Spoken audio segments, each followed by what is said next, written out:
माँ ने पूछा। चंद्रिका घुटनों पर गिर गई। उसकी आंखों से लाल आंसू बहने लगे। मैंने अपने ही प्रेम को धोखा दिया, मैं देवदत्त की हत्यारिन बन गई, मैंने माँ पुत्र के पवित्र रिश्ते को कलंकित कर दिया। गांव में सन्नाटा छा गया।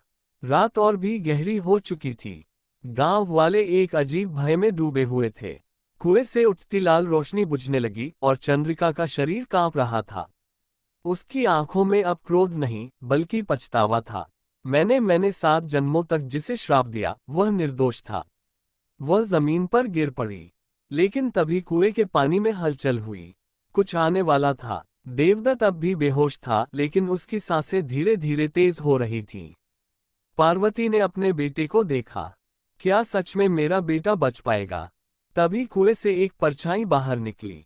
चंद्रिका, तेरा असली गुनहगार सामने आ चुका है। पार्वती ने मुड़कर देखा और उसका खून जम गया। गांव के बीचों बीच खड़ा था एक लंबा काला साया।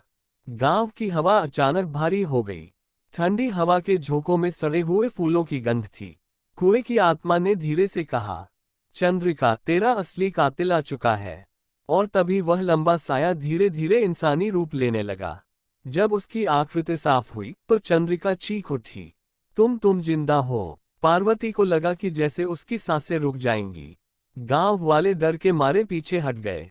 सामने खड़ा व्यक्ति कोई और नहीं था बल्कि राजा का मंत्री सत्यजीत था।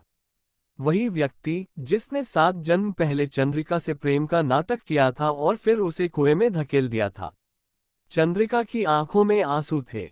तूने कहा था कि तू मुझसे प्रेम करता है, फिर तूने मुझे क्यों मारा? सत्यजीत हंसा। उसकी आंखों में कोई इंसानियत नहीं थी। तुझे क्या लगा मैं सच में तुझसे प्यार करता था? उसकी आवाज गूंजने लगी। मैं तुझसे शादी करना चाहता था, लेकिन सिर्फ तेरे पिता के राजपाट के लिए। जब तुझे पता चला कि मैं पहले से शादीशुदा हूं तो तूने भागने की कोशिश की, और तुझे रोकने के लिए मुझे तुझे मारना पड़ा। चंद्रिका कांप उठी। लेकिन मैं तो मर चुकी थी। सत्यजीत ने सिर हिलाया। हाँ, तू मर गई, लेकिन तेरा श्राप अमर हो गया। और हर जन्म में मैं तेरे सामने नए रूप में आया ताकि तू मुझे पहचान न सके। पार्वती को अब सब समझ में आ गया। देवदत्त को श्राप इसलिए नहीं मिला था क्योंकि उसने चंद्रिका को मारा था, बल्कि इसलिए क्योंकि वह हमेशा उसके सामने सत्यजीत से लड़ने के लिए खड़ा हुआ था। देवदत्त का शरीर अब भी कांप रहा था, लेकिन उसकी उंगलियां हिलने लगीं। वह चेतना में लौट रहा था।